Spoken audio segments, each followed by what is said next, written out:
Hello and welcome to yet another episode of the Euroman Movie Report, the show where I talk about a movie I have recently watched at my local movie theatre. This week I'm going to talk about The Hobbit Part 3. The Hobbit Part 3 is of course the conclusion to the Tolkien Lord of the Rings prequel trilogy. And if I think back to the first Lord of the Rings movie I saw at my local movie theatre 13 years ago, I hadn't read anything of Tolkien before that, and it was before internet broadband and stuff like that. And going into the Tolkien universe back then, it was of a bit of a blank for me, but I found the Tolkien universe very fascinating, and especially the opening battle sequence of the first Lord of the Rings movie, and the CGI, the story, the acting, all three of those movies were very good because they dealt with classic human society issues. And when I heard that they were going to film a prequel trilogy based upon the first Hobbit universe Lord of the Rings book, The Hobbit, I was very interested to going into seeing the first movie. But the first Hobbit movie, which came out in 2012, it was a bit of a letdown to me because firstly there were all these songs which made me feel like it was a children's movie I was watching, and it didn't have the feel of the Lord of the Rings in it, so I was a bit disappointed. The second Hobbit movie, where we saw Smaug, voiced by Benedict Cumberbatch, it was somewhat better, but it seemed a bit cartoon-like, especially the chase scenes in the dwarf mountain, where the dragon chased the dwarves. And now I have watched the final and third Hobbit movie, and I must say it still has some trouble getting up to the level of the original Lord of the Rings movies from 2001 to 2003, and to talk about it in general. The movie, of course, The Hobbit Part 3, picks up after the events of the end of The Hobbit Part 2, where we have Smaug on way to attack the River City, and that's mostly the first 15-20 minutes of this movie here. We have Smaug attacking the city, and it's almost a replay of the original Hobbit animated film from the 1970s, which of course also is based upon the Tolkien book. And then the movie of course takes us into the mountain, where we see all the gold, which makes for an Oakenshield played by Richard Armitage mad, and we have the whole confrontation between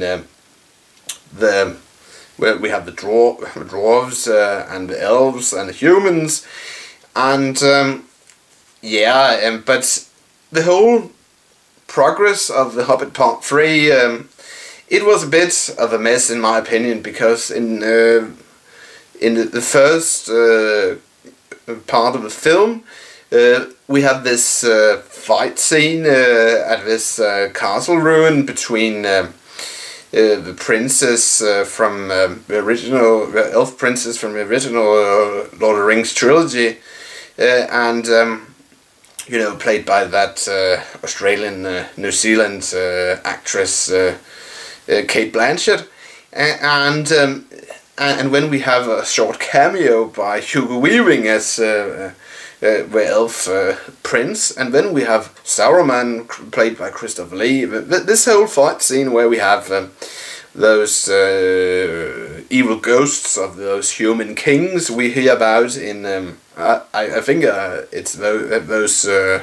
human kings we see in the first Lord of the Rings movie in 2021. That whole fight scene, it was very well made, special effects wise, but it wasn't elaborated on in any way later in the film, and that made it a bit of a mess in my opinion. But the special effects in general in The Hobbit Part 3, they look very good, especially the battle, yeah, and that's one of my main issues with this film, that the battle sequences, they took up so much of the movie. It was like, originally, if I remember correctly from Empire magazine, The Hobbit was supposed to be 2 movies, but to make more money, Peter Jackson carved the movies into 3 movies, and that made The Hobbit Part 3 a bit stupid in my opinion, because they could have easily have merged The Hobbit Part 2 and The Hobbit Part 3 into one movie, I mean, and then it cut away some of the filler from both movies.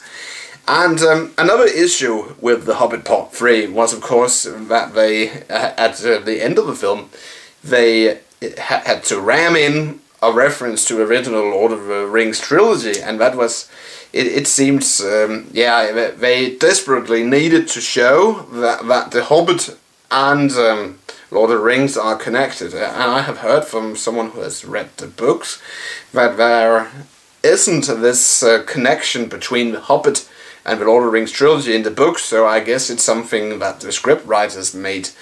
But it was a bit But in general, the acting, especially Richard Armitage as Thorin Oakenshield, it was he's good. He's a good actor, and Martin Freeman as Bilbo Baggins, he's great as well, and Ian McKellen as Gandalf Grey, he was great as well, and the other actors, they did a fine job, but the story was confusing in it.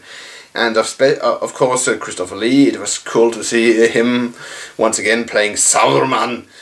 And what I would have liked to have seen is how Saruman is corrupted, how he ends up being this servant of Sauron in The Lord of the Rings. They could have shown that in The Hobbit Part 3, but I guess they had to rush this film through. But maybe that's just me. But I would have liked to have seen that. But anyway, the special effects, the acting, it made this into, of course, it's a special effects masterpiece, but the story is, the whole progress of the film, the story is somewhat confusing, and it contains too many redundant scenes, in my opinion. So, all in all, if I'm gonna rate this film, I would give it 2.5 out of 5 Coca-Cola bottles. That's it! Euroman of Euroman's Movie Report, and if you liked this movie talk, please give it a thumbs up. And if you want to watch any of my previous movie talks / reviews, click the link in the description. And if you would like to donate to this show using PayPal, click the link in the description. But once again, thanks for watching, and I'll see you in the next movie review next week. Until then, have a pleasant weekend. Bye for now.